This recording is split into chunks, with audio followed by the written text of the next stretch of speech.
નમસ્કાર મારા વાલા વિદ્યાર્થી મિત્રો, સ્વાગત છે તમારું। આજે મિત્રો વાત કરીશું ધોરણ 10માં વિજ્ઞાન અને ટેકનોલોજીની આપણી દ્વિતીય વાર્ષિક પરીક્ષા જે મિત્રો 2024 અંતર્ગત લેવામાં આવનાર છે તેનું SVS કક્ષાનું મિત્રો આપણે સંપૂર્ણ પેપર સોલ્યુશન આ વિડીયોમાં જોવાના છે।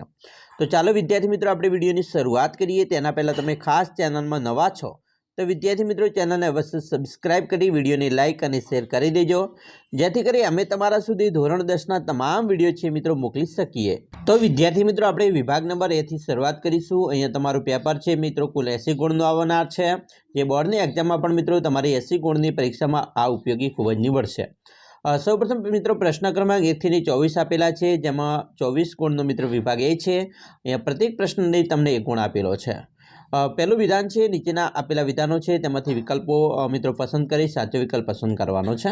પહેલો પ્રશ્ન એવો છે કે CaCl2 + X રાસાયણિક પ્રક્રિયાથી CaSO4 + 2NaCl માં X બરાબર શું થાય? તો અહીંયા જવાબ આપણે આવે છે તે મિત્રો આવશે Na2CO4 બરાબર। નેક્સ્ટ છે પ્રેસબાયોપિયાની ખામી ધરાવતી વ્યક્તિ કયા લેન્સના ચશ્મા પહેરતી હશે? તો અહીંયા મિત્રો જવાબમાં આવે છે તે આવશે બાયોફોલ બરાબર। તો બાયોફોલ પ્રકારના ચશ્મા પહેરતી હશે। એના પછી ત્રીજું છે વિદ્યુત પ્રવાહનો એકમ લખો। તો વિદ્યુત પ્રવાહનો એકમ છે તે મિત્રો એમ્પિયરમાં માપવામાં આવે છે।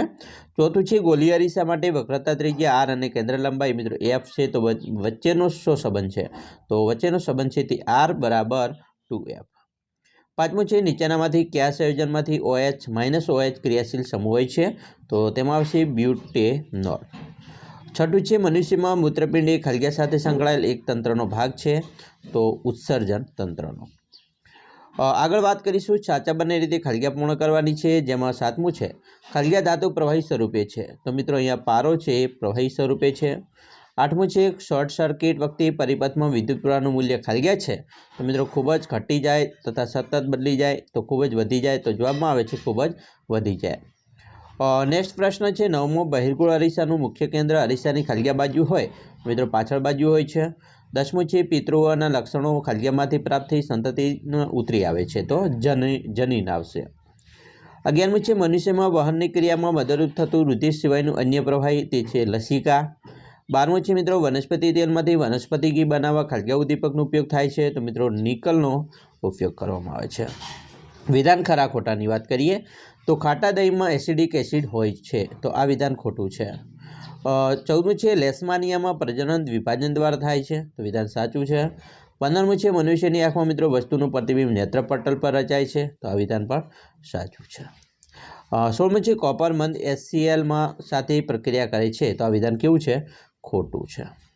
વાત કરીશું આગળ પ્રશ્નોના માગ્યા મુજબ જવાબ આપવાના છે। 17મું છે કે રુધિરમાં શર્કરાની માત્રાનું નિયમન કયા અંતઃસ્ત્રાવ દ્વારા થાય છે? તો મિત્રો ઇન્સ્યુલિન અંતઃસ્ત્રાવ। 18મું છે સજીવની વાનસ્પતિક કે દૈહિક કોષોની તુલનામાં રંગસૂત્રોની સંખ્યા અડધી થઈ જાય છે, તો આ ક્રિયાને શું કહેવાય? તો મિત્રો આ ક્રિયા છે એને અર્ધીકરણ કહે છે। 19મું છે ઓહમના નિયમનું ગાણિતિક સૂત્ર તે છે R બરાબર V/I।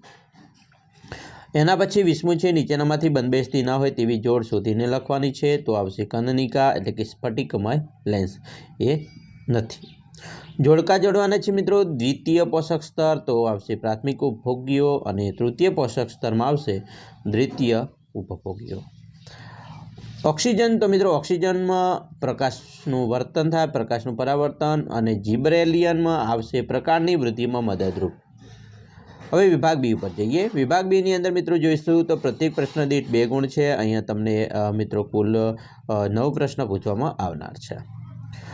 પહેલો પ્રશ્ન મિત્રો છે રોજિંદા જીવનમાં જોવા મળતી રાસાયણિક પ્રક્રિયાઓના ઉદાહરણ આપો। તો મિત્રો રોજિંદી પ્રક્રિયામાં રાસાયણિક પ્રક્રિયામાં ઉદાહરણ વાત કરીએ તો ઉનાળામાં ઓરડાનું તાપમાન મૂકેલ દૂધ જલ્દી બગડી જાય, લોખંડની વસ્તુઓ જેવી કે તવા, તપેલા, ખીલાની ભેજવાળી હવામાં મૂકતા તેની કાટ લાગે બરાબર, દ્રાક્ષનું આથવણ થવું, ખોરાકનું રંધાવું, શરીરમાં ખોરાકનું પાચન થવું, શ્વાસોશ્વાસ દરમિયાન થતી પ્રક્રિયા।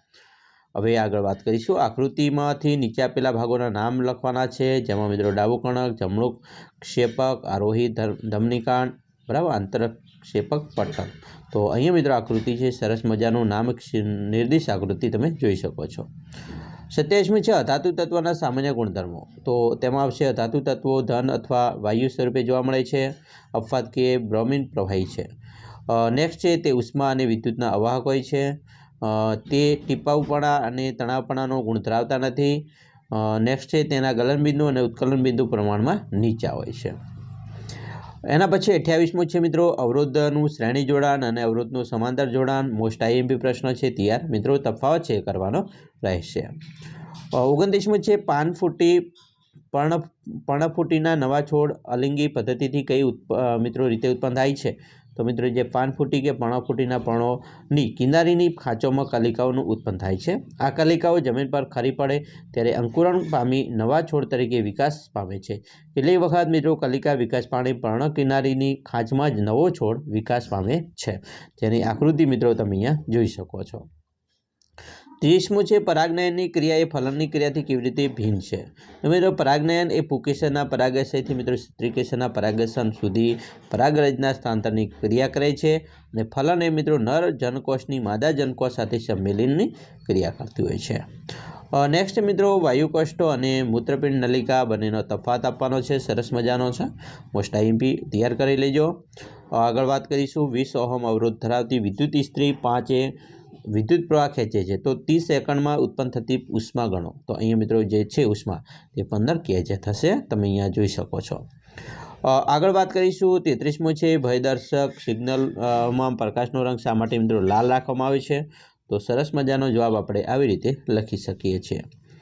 34મું છે બે ચુંબકીય ક્ષેત્રમાં રેખાઓ એકબીજાની કેમ છેદતી નથી? તો એનો જવાબ પણ મિત્રો તમે અહીંથી મેળવી શકો છો.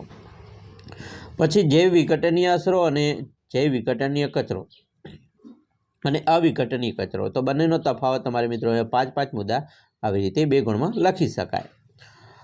36મું છે જો આપણે પોષક સ્તરના બધા જ ઘટકો દૂર કરી નાખીએ તો શું થાય? તો સરસ મજાનો જવાબ છે, બરાબર મિત્રો, આવી રીતે લખી શકીશું આપણે. 37મું છે અર્થિંગ વાયરનું કાર્ય શું છે? અર્થિંગ વાયરનું કાર્ય શું છે? ધાતુના સાધનોનું અર્થિંગ શા માટે કરવું જરૂરી છે? તો એનું કાર્ય છે, બરાબર, શા માટે કરવું જોઈએ? તમામ મિત્રો મુદ્દાસર જવાબ અહીંયા લખવાના આપણે રહીશું. તો આ વાત કરીએ આપણે મિત્રો વિભાગ એ અને બીની. હવે નેક્સ્ટ વિડીયોમાં આપણે વિભાગ નંબર સીની વાત કરીશું, જે તમને ખૂબ જ ઉપયોગી થાય એવો મિત્રો આપણે વિડીયો બનાવીશું. તો આશા રાખીએ છીએ તમને આપણો આ વિડીયો છે ખૂબ જ ગમ્યો હશે. મિત્રો વિડીયો ગમ્યો હોય તો લાઈક કરજો, તમારા મિત્રો સુધી વિડીયોને શેર કરવાનું ન ભૂલતા. અને ધોરણ 10ના મિત્રો આપણી ચેનલની અંદર તમામ પ્રકારના સ્વાધ્યાયન પોથી સોલ્યુશન હોય, તમારી બોર્ડની મોસ્ટ આઈએમપી પેપરના સોલ્યુશન હોય, બરાબર, તો તમામ પ્રકારના વિડીયો છે એ મળી જશે, જે ચેનલના પ્લેલિસ્ટમાં જઈને જોઈ શકો છો. તો આશા રાખીએ કે મિત્રો અમને રજા આપશો, જેથી કરી અમે તમારા સુધી નવા વિડીયો મોકલતા રહીએ. જય હિન્દ, જય જય ગરવી ગુજરાત.